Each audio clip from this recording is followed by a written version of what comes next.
예수고 1학년 학생 여러분들 안녕하십니까? 자, 이번 주는 1학년 학생 여러분들이 온라인 수업으로 넘어왔네요. 저번 주는 2학년 학생들이 온라인 수업을 했었는데 이번 주는 여러분들이 온라인 수업을 하게 됐습니다. 등교 수업 때보다 좀 더 강한 집중력을 가지고 수업에 임해 주셨으면 감사하겠다라는 말씀을 전하면서 1차 수업을 시작해 보도록 하겠습니다. 자, 오늘 볼 내용은요, 원나라의 내정 간섭과 공민당의 개혁 정치라는 주제인데요. 자, 이 주제를 보기 이전에 저번 시간에 선생님이 같이 설명했던 부분들을 간략하게 좀 정리해보고 오늘 수업 내용으로 넘어오도록 하겠습니다.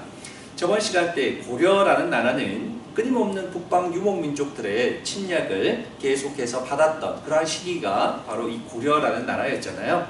10세기, 11세기 이 기간 동안에는 거란족이 요라는 나라를 만들면서 이때 고려를 끊임없이 침략을 3번에 걸친 큰 침략을 자행했던 시기가 바로 고려였었습니다. 이 거란의 침입에 맞서서 고려는요 1차 때는 서희가 외교 담판을 통해서 강동 6주를 획득하기도 했었죠. 다음에 2차 침입 때는 양교가요, 3차 침입 때는 귀주에서 강감찬 장군이 이 거란의 침입을 막아냈다라는 설명을 했었고요. 12세기에 접어들면서 여진이 처음에는 고려를 부모의 나라로 섬기기도 했지만 점차적으로 세력을 키우면서 마침내 고려를 침략하기도 했었다라는 얘기 했었습니다. 이 침략을 누가요? 윤관이 별부반을 만들어서 결국 침략을 물리치기도 했었지만 이 여진족의 세력은 더욱더 시간이 가면 갈수록 더욱더 커지면서 마침내 금이라는 나라까지 만들면서 고려의 4대 관계, 그러니까 또 군신 관계를 요구하게 되어졌던 거죠. 이렇게 군신 관계를 요구받은 고려는요, 이 당시에 최고의 권력자가 이자겸이었잖아요. 이자겸은 자신이 가지고 있던 모든 부귀 영화 그리고 권력 이런 것들을 지키기 위해서 전쟁만은 피해야 했었고요. 그래서 이자겸은 이 금에서 요구했던 4대 관계를 수락했다라는 설명을 했었고요. 그러나 13세기에 접어들면서 거란이나 여진보다는 훨씬 더 강력했던 몽골이 결국은 가장 빠른 시간 안에 아시아부터 시작해서 어디까지요? 동유럽까지 세계에서 가장 넓은 대제국을 건국했었고 그 과정에 우리나라도 예외는 될 수가 없었던 거죠. 그래서 마침내 우리도 원나라 몽골의 침입을 받게 되어지고요. 이 침입에 맞서가지고 왕실과 최시무시 정권은 강화도까지 천도하면서 결국은 저항을 했지만 결국은 막아낼 수는 없었습니다. 그렇죠? 그래서 패배를 인정하고 개경으로 다시 환도하게 되어지고 원나라의 내정 간섭을 받게 되는 고려에 대한 설명을 지금부터 보자는 얘기입니다. 자, 이 원나라는요, 고려의 땅을 지배하기 위해서 쌍성총관부, 동령부, 제주도에 특히 또 탐라총관부라는 기구를 설치하면서 마침내 고려를 영토를 지배하고요. 또한 고려의 내정 간섭을 위해서 왕실의 호칭과 관제를 격화시키는 그러한 조치를 취하기도 했었습니다. 여기서 왕실의 호칭을 격화시켰다는 얘기는 뭐냐고 하냐면요, 원나라에서 이때 당시에 황제의 칭호에 조종이라는 칭호를 사용했거든요. 우리도 지금 고조, 태조, 태종 이런 말을 쓰잖아요. 성종 이런 왕실의 호칭에 조종을 쓰는데, 그런데 원나라 황제가 이 조종을 쓰니까 고려는 이때 당시에 원나라 황제의 사위의 나라 부마였거든요. 그러니까 사위라는 것은 곧 자식이잖아요. 자식이 부모와 같은 칭호를 사용할 수는 없어. 그보다는 조종보다는 한 단계 아래인 뭘 쓰란 얘기니까 뒤에 호칭에 왕이라는 호칭을 사용해 이런 얘기입니다. 그렇죠? 가운데는 너희 마음대로 하고 앞에는 원나라 황실의 충성을 맹세한다는 의미에서 충이라고 하는 칭호를 써. 그래서 원나라 내정 간섭기 때 고려의 왕들의 칭호를 보면요, 대부분 다 충 무슨 왕이라는 호칭을 왕명을 사용하고 있다라는 것을 알 수 있습니다. 다음요. 자, 중앙관제를 격화시켰는데 우리 공부했습니다. 고려시대 때 중앙관제는 이성과 뭐였습니까? 육부였잖아요. 이성은 중서문화성과 상서성으로 이루어져 있었죠. 자, 그래서 여기서 얘기하는 중서문화성과 상서성 이 성을요 이때 당시에 격화시켜서 부로 격화시켰습니다. 첨의부라고 하는 부로 격화시켰고요. 다음에 자, 이 성 아래에 있던 부, 육부는 부보다 한 단계 아래인 4개의 사로 관제를 격화시켰다. 이 내용을 지금 설명하고 있는 거고요. 또 하나 자, 보겠습니다. 자, 원나라에서는요 고려에 내정 간섭을 하기 위해서 내정 간섭 기구를 설치했는데요. 그 기구가 바로 정동 행성이라고 불리우는 자, 기구를 통해서 고려의 내정을 간섭하는 기구로 사용을 했고요.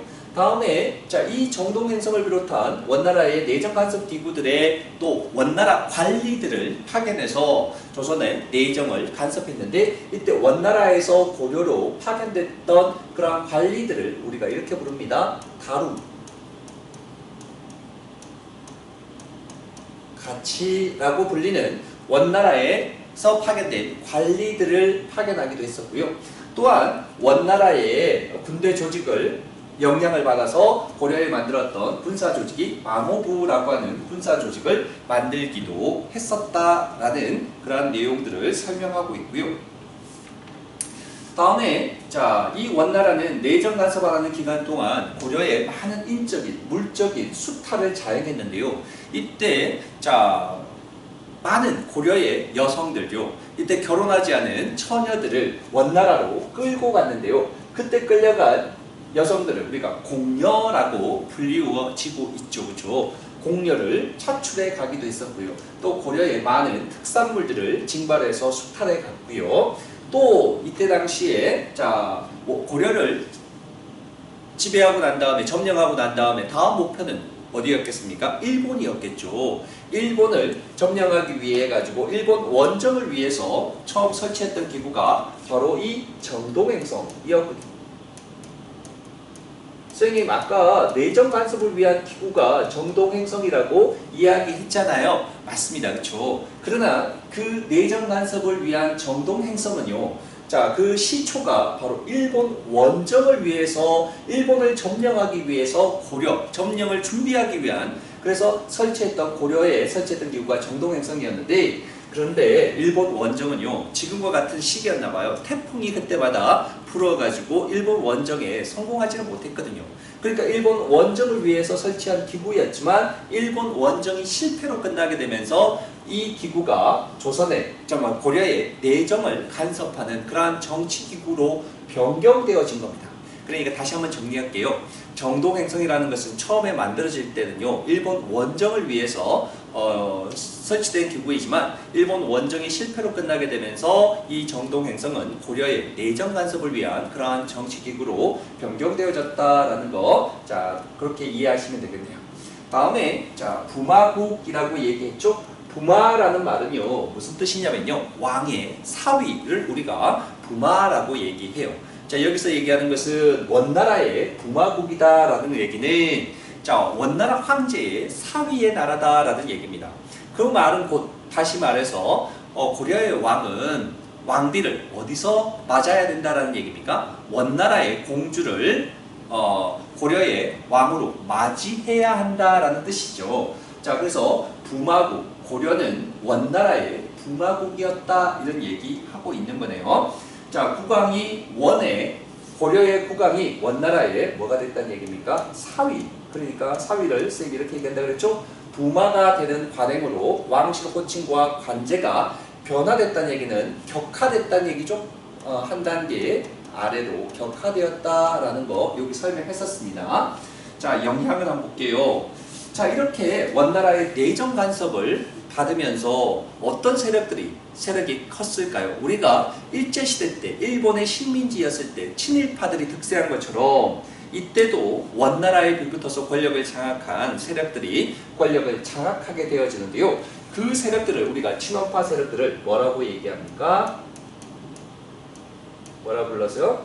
권문 세족이라고 이야기하죠. 자 그러면서 이 원나라의 내정 간섭기에는 바로 친원파 세력이었던 건문세족들이 성장했고요. 도평의사사를 통해서 권력을 장악하고 또 그들의 농민들의 땅을 수탈해서 농장을 더욱더 확대해 가면서 경제적인 그러한 수탈을 자행했습니다. 자, 그런 와중에 또 이때 원나라의 내정 간섭기 때는요, 원나라의 풍습들이 고려에 전해지면서 이 온 나라의 몽고의 풍습들, 뭐라 부르냐면 몽고풍이라고 이야기해요. 몽고의 풍습들을 우리가 몽고풍이라고 얘기하는데 몽고풍이 유행하기도 했었다라고 이야기하고 있습니다. 자, 다음요. 자, 이런 원나라의 내정 간섭기에 공민왕이라는 고려의 왕은요, 이때 자, 원나라로부터 벗어나서 자주적인 그러한 정책들을 펼치게 되어지는데요. 그 내용들을 지금부터 보자라는 얘기입니다. 자, 요거는 좀 우리가 좀 잘 봐야 될 부분인 것 같습니다.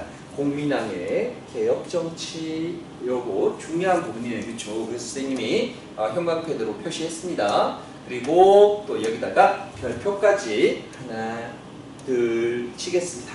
좀 중요한 부분이다라는 것들을 좀 봐두셔야 되겠네요. 공민왕의 개혁정치는 한마디로 얘기하면 이렇게 얘기해요. 원나라의 내정 간섭에 반대한다 이런 얘기죠. 반원이라는 얘기입니다. 그리고 우리 고려의 자주적인 그러한 자주화를 추구하는 그러한 정책을 추구했을 때가 바로 고려시대 때였다, 공민왕 때였다 이런 얘기입니다. 그래서 공민왕의 개혁 정치의 핵심적인 내용은 반원 자주화 정책이었다. 그런데 이때 공민왕이 원나라에 맞서가지고 반원 자주화 정책을 펼쳐 있었던 그런 국제적인 흐름이 원나라 세력이 좀 더 어떻게 되고 있었다는 얘기예요. 최전성기를 지나서 세력이 좀 약화되고 있는 그런 상황을 이용했다. 그래서 원나라가 쇠락하고 새로운 한족의 나라, 명나라가 이 교체하려고 하는 그런 타이밍을 이용해서 원나라의 그런 내정 간섭에서부터 벗어나려는 그런 노력들을 했다 이런 얘기입니다. 자, 그런 와중에서 자, 친원파, 아까 얘기했죠? 권문세족이라고 얘기했잖아요. 권문세족 세력들을 숙청하고 또 이 원나라가 고려를 내정 간섭을 위해서 설치했던 정동행성 이것을 폐지하고요. 또 관제도 어떻게 됐습니까? 격화되었잖아요. 이성육부가 뭐래요? 첨의부와 사사로 격화되어졌는데 원래 관제로 복구하고요. 또 몽골의 풍습요. 이걸 몽고풍이라고 얘기했는데요. 몽골풍을 또 금지하기도 했었고요. 심지어는 원나라가 고려의 천령 이북 지역을 다스리기 위해서 설치했던 기구 쌍성 총관부를 공격해서 천령 이북의 땅을 다시 회복하고요. 심지어는 요동까지 공략하는 이런 반원 자주화 정책을 펼쳤다라는 내용입니다. 자, 이거 중요한 거니까 좀 봐두시고요. 반면에 또 내정에 있어서도 대대적인 개혁을 추진하게 되는데요. 자, 이 최후가 인사를 담당하기 위해 설치했던 정방이 있잖아요. 정방을 폐지하고 그러면 인사권을 누가 다시 되찾아오겠다는 얘기입니까? 공민왕, 왕이 직접 이거 인사권을 행사하겠다는 얘기잖아요. 그래서 정방을 폐지하고 국왕이 인사권을 장악하게 되어지는 겁니다. 그래서 국왕이 인사권을 다시 되찾아오는 그러한 조치를 또 취하기도 했던 때가 바로 공민왕 때인데요. 그리고 또 자, 중요한 거요. 여기 나오네요. 전민,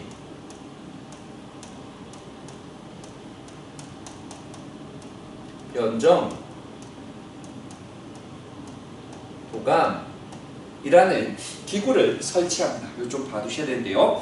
이때 공민왕은요 신돈이라는 승려를 이때 등용을 했던 거죠. 그래서 이때 당시에 권문주의 등용을 시켜서 이 전민변정도감의 책임을 맡겼습니다. 그러면 전민변정도감이라는 기구에서는 어떤 일을 했는지 설명해 보겠습니다. 이때 당시에 자 원나라 내정 간섭기 때 권력을 잡았던 누구요? 권문세족들은요 권력뿐만 아니라 농장을 점차적으로 확대했다라고 얘기했잖아요. 그래서 엄청나게 많은 농장을 확대하면서 이 농장을 확대하는 방법이 농민들의 땅을 수탈을 통해서 자신의 농장을 확대한 거잖아요. 그래서 권문세족들이 빼앗은 토지를 원래 주민들에게 돌려주기 위해서 설치했던 그러한 기구이고요. 또한 억울하게 농민에서부터 노비가 된 자, 그 사람들을 원래 신분인 양민으로 다시 해방시켜주는 그러한 일을 담당했던 기구가 바로 전민변종도감이죠. 그러니까 한마디로 말해서 권문세족들이 가지고 있었던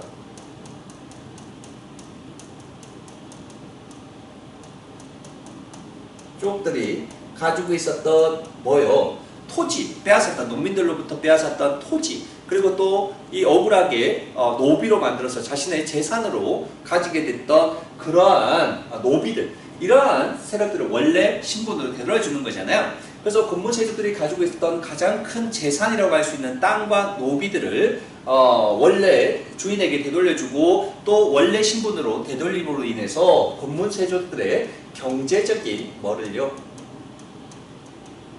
기반을 약화시키는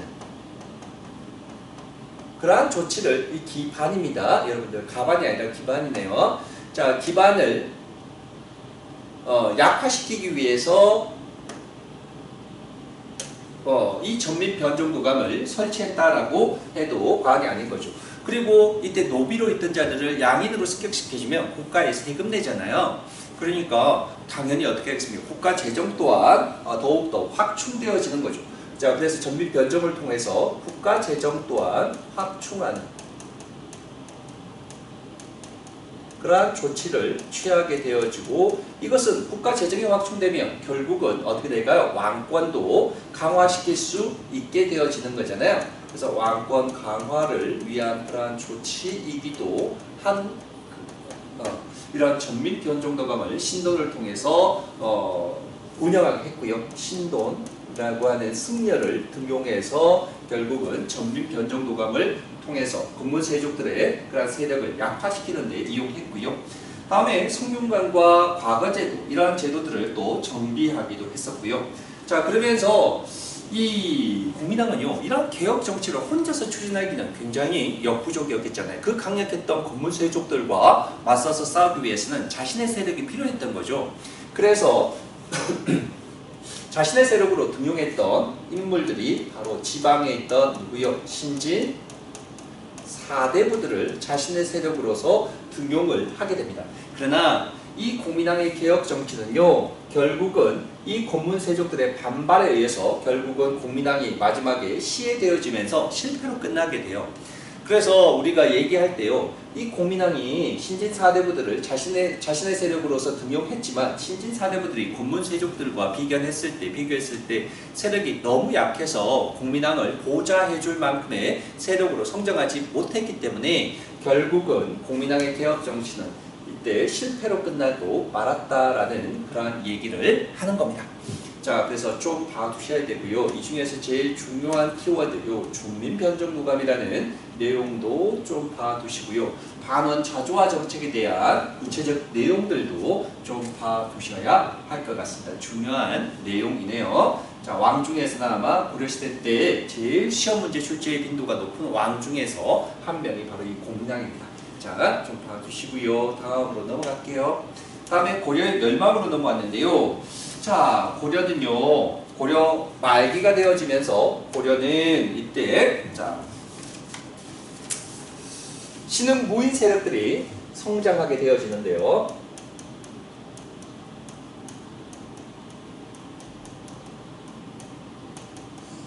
자, 이 말은 무슨 말이냐면 13세기에 그렇게 잘 나갔던 권문세족들, 그쵸? 공민왕의 개혁 정치 또한 실패로 몰아갔던 이 권문세족들도 결국은 원나라가 세력이 약화되어지고 멸망하게 되면서 마침내 권문세족 세력 또한 고려 내에서 약화되어질 수밖에 없었겠잖아요. 그러면서 고려 후기에 접어들면서 14세기 이후에는요, 새로운 무인 세력들, 이때 신흥이라고 붙인 이유는 무신 정권의 무인들과 비교하기 위해서, 이 구분하기 위해서 앞다가 신흥이라고 붙인 거잖아요. 새롭게 등장한 그런 무인 세력들이 성장하게 되어지는데요. 이 새로운 무인 세력들이 성장하게 되는 배경이 되는 게 이 고려 때, 14세기 때, 자, 홍건적과 왜구가 끊임없이 고려를 또 공략했었죠. 공격하면서 이 홍건적과 왜구를 몰아내는 토벌하는 과정에서 이 무인 세력들이 성장하게 됐고, 이 신흥 무인 세력의 가장 대표적인 인물들이 바로 최영 장군과 이성계다라고 이야기하는 겁니다. 자, 그래서 최영과 이성계가 홍건적과 왜구를 몰아내는 과정에서 최고의 실력자로서 급부상하게 되어집니다. 자, 그러나 명나라가, 이 원나라가 멸망하고 명나라가 들어서면서 이 원나라가 지배하고 있었던 천령 이북당, 쌍성 총관부를 설치해서 지배하고 있었던 천령위 이 지역에 대해서 명나라가 요구하게 되어지는 거죠. 그러니까 우리가 원나라를 뒤를 이은 나라니까 원나라가 지배하고 있던 그 땅을 우리가 명나라가 똑같이 지배할 거야, 이렇게 고려에게 통보하게 되어지는 거죠. 그러니까 고려에서는 이를 받아들일 수가 없었고, 우리가 먼저 명나라에게 뭘 하자는 얘기입니까? 선제, 공격을 하자. 그래서 결정한 사항이 요동을 우리가 먼저 치자, 이것이 결정되어진 겁니다. 그래서 요동정벌을 결정하게 되어졌었고요. 자, 이 요동정벌을 이끌었던 인물이 바로 누구였습니까? 이성계였잖아요. 그래서 이성계가 이때 군대를 이끌고 요동을 정벌하기 위해서 갔었죠. 그러나 이성계는 사불가론, 4개의 불가론을 내세우면서 마침내 명나라를 치지 않고 어디에서요? 압록강 부근에 이 위화도에서 다시 돌아와 버렸죠. 자, 그래서 이때 위화도 해군이죠. 여기 좀 이상하게 돼 있네요. 요 앞에 여기다 쓸게요. 이성계의 위화도 해군입니다. 자, 이성계가 이때 군대를 돌려서 다시 돌아와 버린 거죠.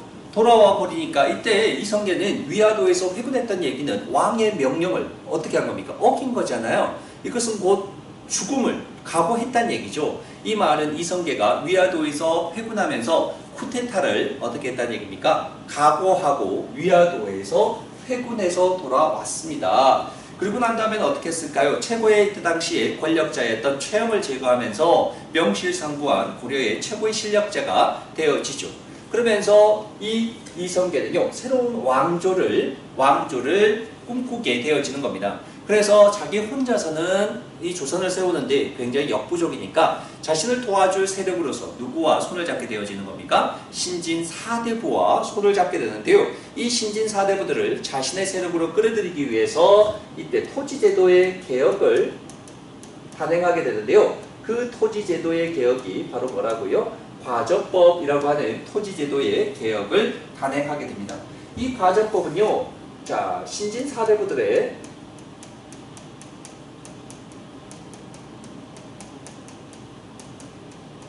경제적인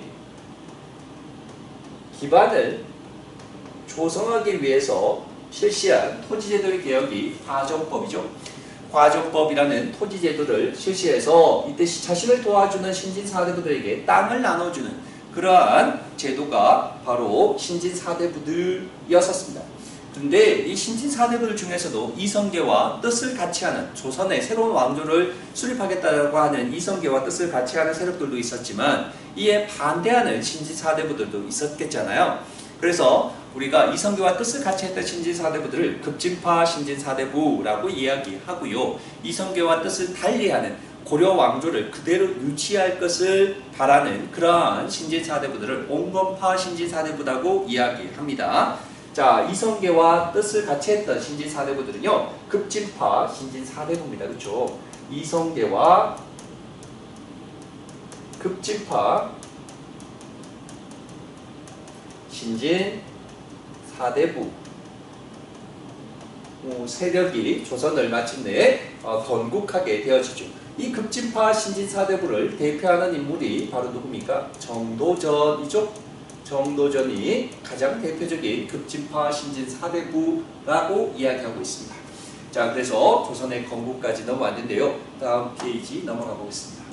자, 고려의 토지제도와 수치체제의 정비입니다. 고려의 토지제도요, 태종 왕건은요, 통일 과정에서 공을 세운 사람들에게 관직을 나눠줬을 뿐만 아니라 또 경제적인 기반을 확보하기 위해서 또 땅도 나눠줬는데요. 그 땅을 바로 역분전이라는 땅을 나눠주기도 했습니다. 여기서 농공행상적인 성격이다라고 하는 건요. 논한다라는 얘기죠. 뭘? 고려를 건국 죄송합니다.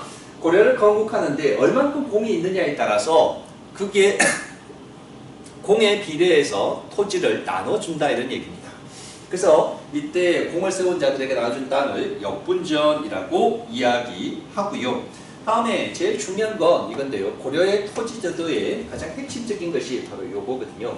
자, 요거 잠깐만요. 요거 행역펜으로 좀 끌게요. 자, 고려시대 때 토지제도, 제일 중요한 토지제도는 바로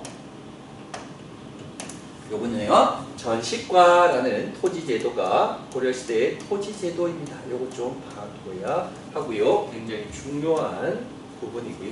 전식과인데,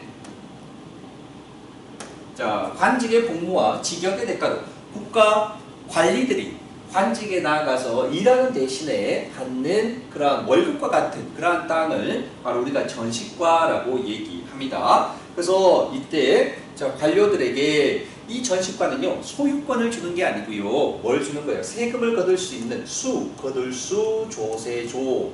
자, 조세를 거둘 수 있는 권리를 지급하게 된다는 얘기입니다. 다시 한번 얘기합니다. 소유권은 아니다라는 얘기입니다. 소유권은 누구한테 있는 거며?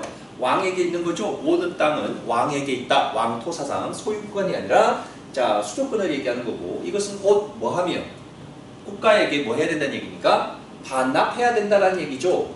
자, 반납해야 된다. 자, 뭐와는 달리 우리 고려시대 때 고문세족들, 이 문벌귀족의 경제적 기반이 됐던 게 땅이 두 개 있었잖아요. 하나가 바로 뭐였습니까? 공음전이었고요. 하나가 전식과였잖아요. 그래서 공음전은 세습이 가능한 땅이었다라고 얘기했고, 이 전식과는요, 직역의 대가로서 국가에서 받는 땅인데, 자, 반납해야 된다. 국가에 반납해야 되는 그러한 토지, 바로 전식과입니다. 자, 운영 한번 볼게요. 관직이 높고 낮게 따라서 이 당시에 고려의 자, 관리들의 등급은 18관등으로 이루어져 있습니다. 18등급으로 나누어져 있고, 이 관직의 등급에 따라서 토지의 면적을 달리했고요. 자, 이때 왜 전식과라고 얘기했냐면요, 전지하고요, 자, 시지라는 땅을 나누어 줬기 때문에 이 앞에 자를 따서 전식과라고 이야기하는 겁니다.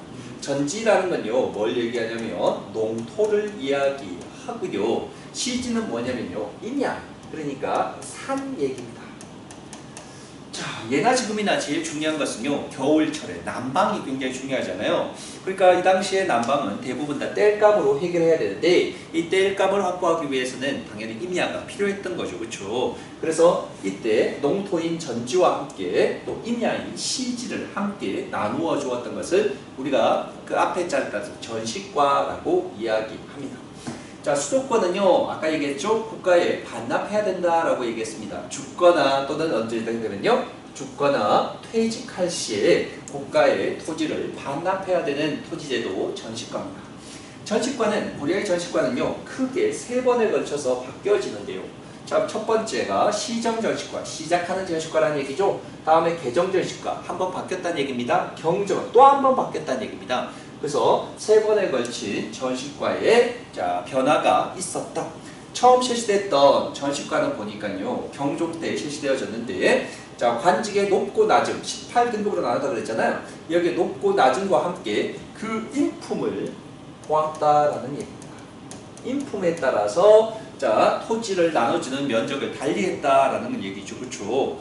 이때 당시에는 계곡공신들을 얘기하는 거거든요. 자, 이때 당시에는 그러니까 관직의 높낮이뿐만 아니라 인품까지 고려했다는 얘기는, 자, 이 계곡공신들의 눈치를 볼 수밖에 없었다는 얘기입니다. 자, 인품을 어떻게 우리가 계량적으로 수치로 얘기할 수 있겠습니까? 그렇죠? 그건 좀 불가능한 거 아니겠습니까? 근데 이제 이 당시는 관직의 높고 낮음만 가지고, 객관적인 잣대만 가지고 이 토지를 나눠주기에는 계곡공신들의 세력이 너무 강해서 그들의 눈치를 볼 수밖에 없어서 이 계곡공신들에게는 또한 이 인품이라는 명목을 가지고 땅을 더 나눠줄 수밖에 없는 그러한 상황이었구나. 그래서 건국 초기였기 때문에 아직까지 왕권이 계곡공신들을 무시할 수 있을 만큼 강력하게 성장되지 못했구나라는 것을 우리가 알 수 있습니다. 그렇죠? 자, 요 인품을 고려했다라는 거. 다음에 개정 전시과가 되면서 이제 어느 정도 왕권이 강화되어지면서 이제 더 이상 이 전시과의 인품은 어떻게 됐다고요? 제외되게 되고요. 오로지 뭐에 따라서만 관직의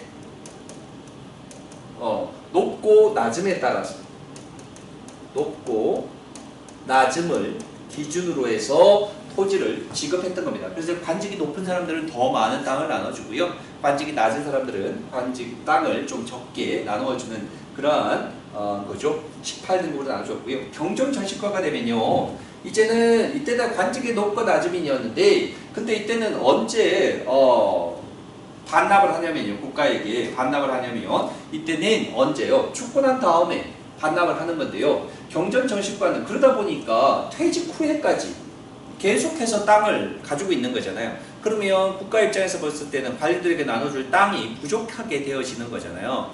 그래서 경전 전시과가 되면서 이제는 오로지 토지가 부족하게 되면서 누구에게만요? 현직 관리들에게만 이제 토지를 지급한 거죠. 그러니까 이때는 경정과 요때는 뭐예요? 현직 플러스 뭐까지요? 전직까지도 다 토지를 나눠준 거죠. 그러니까 언제 반납한다는 얘기입니까? 사후 반납이죠. 사후 반납이었는데 자 이때가 되면 미안합니다. 이때가 되면 이제 경정전시과가 되면서 이제는 현직 관리들에게만 토지를 나눠준다는 얘기는 이거는 퇴직 후 반납이라는 얘기지. 퇴직 후 국가에 토지를 반납해야 합니다. 이런 얘기하고 있는 겁니다. 좀 구분해서 좀 봐두시기 바랍니다. 다시 한번 정리합니다. 시정과 개정은요. 자, 전직, 현직 모두에게 땅을 나눠줬고 사후에 죽고 난 후에 국가에 반납하는 것이라면 경정전시과가 되면서 토지가 부족하게 되었습니다.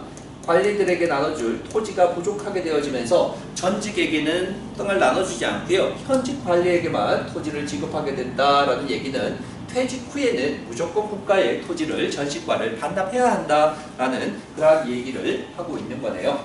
다음 페이지요. 다음에 토지의 종류라고 나와 있는데요. 이 토지의 종류를 간단하게 좀 살펴볼게요. 제일 먼저 간단하니까 빨리빨리 넘어갈게요. 5품 이상의 관료들에게 지급했던 땅. 요거는 뭐 두말할 필요 없이 뭡니까? 공음전이라는 땅이죠. 그렇죠? 자, 관리에게 지급했고 특히 중요한 것은 세습이 가능했다라고 얘기했었습니다. 문벌 귀족들의 경제적 기반이 됐던 거, 그쪽 정책 기반이 됐던 건 음서 제도였고 경제적 기반이 됐던 것은 공음전이다 이렇게 얘기했고요. 6품 이하의 하급의 관료의 자제로서 관직에 오르지 못한 자, 그러니까 6품 이하이면 당연히 과거시험을 봐야 되잖아요. 과거 시험에 합격하지 못해가지고 관직에 진출하지 못해서 먹고 사는 것이 힘들었던 그런 세력들에게 나눠줬던 땅을 있었는데요. 이 땅은 한인전이라고 이야기합니다. 자, 다음에요. 군역의 대가로서 지급하는 땅. 이게 당연히 직업 군인들에게 군역을 치르면 거기에 따른 군역의 대가로서 지급했던 땅이 있었겠죠. 자, 그 군인들에게 나눠줬던 땅, 군인전이라는 땅을 나눠줬을 거고요. 다음에 하급 관료와 군인의 유가족. 군인들은 전쟁에 나가면 언제 죽을지 모르잖아요. 그러면 그 유가족, 처자식들은 먹고 살 길이 막막하니까요. 하급 관료들이나 군인들의 유가족에게 죽고 난 후에 유가족에게 지급했던 땅을 우리가 이렇게 얘기합니다. 문전이라는 그런 땅이 또 있고요. 또 왕실의 경비를 충당하기 위한 내장전, 또 관청의 경비를 충당하기 위한 공회전, 또 사원에게 또 지급했던 그러한 사원전이죠. 사원에게 지급했다는 것은 이때 당시에 고려시대는 순불 정책을 취했기 때문에 당연히 사원에도 땅을 지급했었습니다. 다음에 귀족이나 일반 농민들이 가지고 있던 땅들 개인. 원래는 원칙은 왕토 사상이지만요. 모든 소유권은 누가 가지고 있는 겁니까? 왕의 소유를 가지고 있다라고 얘기하지만 실질적으로는 귀족들이나 아주 일부 농민들이 토지를 가지고 있는 그러한 경우도 있겠죠. 이 땅을 바로 우리가 뭐라고 얘기합니까? 민전이라고 얘기하는데요. 이 민전은 일반인 귀족이나 농민들이 가지고 있던 땅을 얘기하고요. 이런 땅에 대해서는 국가에 세금을 납부한다 이런 얘기입니다. 귀족들이 토지를 독점하고 세습은 더욱더 확대됐고요. 무신정권을 거치면서 전시과 체제는 붕괴되었습니다. 이 얘기는 무신들이 토지에 대한 소유가 더욱더 늘어나면서 백성에 대한 세금 수탈, 토지의 약탈 이런 것들이 보다 더 심화됐다 이런 얘기하고 있는 거고요. 다음에 농가전, 또 건물세족의 농장 이런 것들이 경영되어지면서 전시과 체제는 서서히 더욱더 흔들리게 되어졌다 이런 얘기하고 있는 겁니다.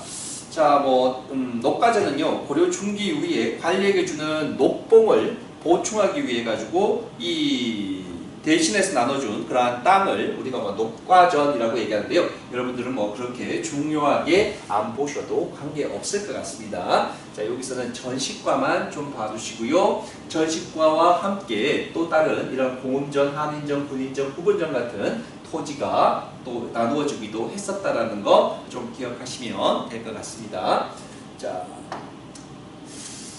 자, 다음에 수치제도와 국가재정의 운영이라는 부분인데요. 수치라는 것은 세금 걷는 거 얘기하는 겁니다.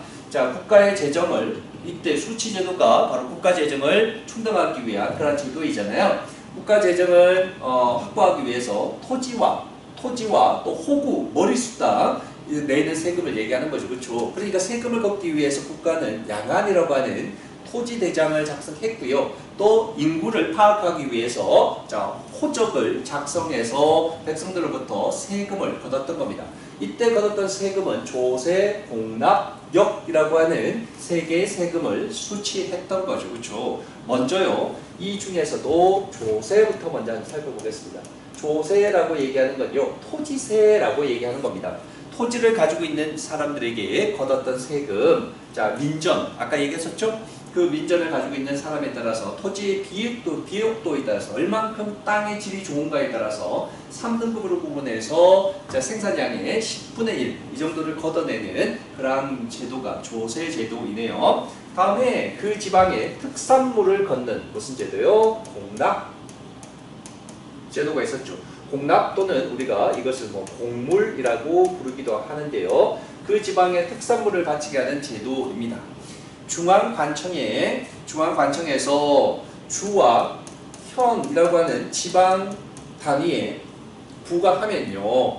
자, 이때 주현에서는 속현과 또 향, 부곡, 소에 또 할당하고 또 여기에서 각 고을에 있는 누가요? 향리들이 직접 집집을 돌아다니면서 세금을 걷었던, 징수했던 겁니다. 자, 이 공납은요. 매년 일정하게 되는 상공이 있고요. 또 국가에 특별한 일이 있을 때 내는 별공이라고 있네요. 국가에 큰 잔치가 있거나 큰 경사가 있어서 그러한 잔치를 벌일 경우에 또 별도로 매년 걷는 상공과 함께 또 별도로 또 별공을 걷기도 했었다 이런 얘기하고 있고요. 다음에 노동력을 징발하는 역이 있었죠. 자, 역은요. 16세에서 60세에 해당하는 성인 남자들, 이것을 우리가 정남이라고 얘기하는데요. 정남들에게 부과가 되어졌고요. 이 역은요, 군대에 가야 되는 군역이 있었고, 또 국가에 필요한 공사가 있을 때 노동력을 제공하는 또 무슨 역이요? 요역. 이렇게 두 개의 역으로 나뉘어져 있었다라고 얘기하고 있는 겁니다. 군역은 지금도 있죠. 지금도 우리가 대한민국 성인 남자들이 이때 남자들은 무조건 군대에 가야 되는 군역을 치르고 있잖아요. 이 외에도 조세, 공납, 역 이외에도 어민들은 토지세가 없으니까 어영세라는 세금을 냈고요. 상인들은 상세, 수공업자들은 또 일정 기간 역을 또 치르면서 이 자신의 세금을 대신했고요. 이러한 또 아니면 역을 몸으로 떼오든가 아니면 관청에서 필요한 물품을 조달함으로써 세금을 대신했다라는 그런 설명을 하고 있네요. 오늘 선생님이 굉장히 말이 빠르게 좀 많은 내용의 설명을 했습니다. 자, 오늘 수업은 여기까지 하고요. 여러분들은 또 제차, 3차 좀 꼼꼼하게 다시 복습하시기 바랍니다. 여기까지 마치겠습니다. 수고하셨습니다.